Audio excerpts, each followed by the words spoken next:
స్వర్గం మరియు నరకం మధ్య ఉన్న లోతైన తేడాను వివరించే అద్భుతమైన వీడియో. స్వర్గం నరకం మధ్య ఒకే ఒక తేడా. ఒక గ్రామంలో లీలా అనే ఒక వృద్ధురాలు ఉండేది. ఆమె తన జీవితంలో ఎవరికీ హాని చెయ్యకుండా నిస్వార్థంగా బతికింది. ఆమె మరణించిన తర్వాత యమధర్మరాజు ఆమె వద్దకు వచ్చి, అమ్మా, నీవు మంచి జీవితాన్ని గడిపావు, కాని నీకు స్వర్గం నరకం రెండింటినీ చూపించాలనుకుంటున్నాను. నువ్వు చూసి వాటిలో ఉన్న తేడాను తెలుసుకో అని చెప్పాడు. మొదట యమధర్మరాజు ఆమెను నరకానికి తీసుకెళ్లాడు. అక్కడ ఒక పెద్ద గదిలో మధ్యలో ఒక భారీ బల్ల ఉంది. దానిపై రకరకాల రుచికరమైన వంటకాలు ఉన్నాయి. ఆ ఆహారాన్ని చూస్తేనే నోరూరింది.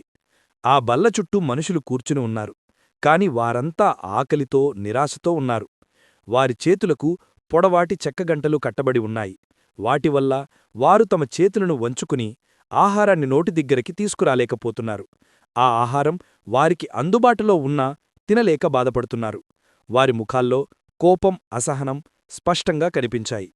యమధర్మరాజు ఆ తరువాత ఆమెను స్వర్గానికి తీసుకెళ్లాడు. ఆమె ఆశ్చర్యపోయింది. స్వర్గం కూడా నరకంలాగే ఉంది. అదే పెద్ద గది, అదే భారీబల్ల, అదే రుచికరమైన ఆహారం. మనుషులు కూడా అదే విధంగా చేతులకు పొడవాటి గంటలతో ఉన్నారు. కాని ఇక్కడ మాత్రం అందరూ ఆనందంగా నవ్వుతూ ఉన్నారు. ఎంతో తృప్తిగా భోజనం చేస్తున్నారు. ఆమె దగ్గరగా వెళ్లి గమనించింది. అక్కడ ఉన్న మనుషులు వారి పొడవాటి గంటలతో ఒకరికొకరు అన్నం పెట్టుకుంటున్నారు. తమ ఎదురుగా కూర్చున్నవారికి వారు వడ్డిస్తున్నారు. అందరూ ఒకరికొకరు సహాయం చేసుకుని సంతోషంగా ఉన్నారు. అప్పుడు లీలకు అసలు నిజం అర్థమైంది. ఆమె యమధర్మరాజు వైపు చూసింది. ఆయన చిరునవ్వుతో, చూసావామ్మా, స్వర్గం నరకం అనేవి కేవలం ప్రదేశాలు కాదు. అవి మనం చేసే పనుల వల్ల ఏర్పడతాయి. నరకంలో ఉన్నవారు తమ గురించి మాత్రమే ఆలోచిస్తారు.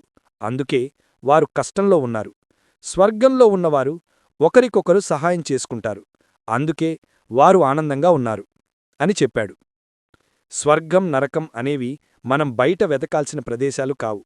మన ఆలోచనలే, మన చర్యలే వాటిని సృష్టిస్తాయి. మనం ఇతరులకు సహాయం చేస్తే, ప్రేమను పంచితే అదే స్వర్గం. స్వార్థంగా ఉండి ఇతరులకు హాని చేస్తే అదే నరకం. స్వర్గం మనలోనే, మన చేతిలోనే ఉంటుంది. లోకా సమస్త సుఖినో భవంతు. Thank you for watching video.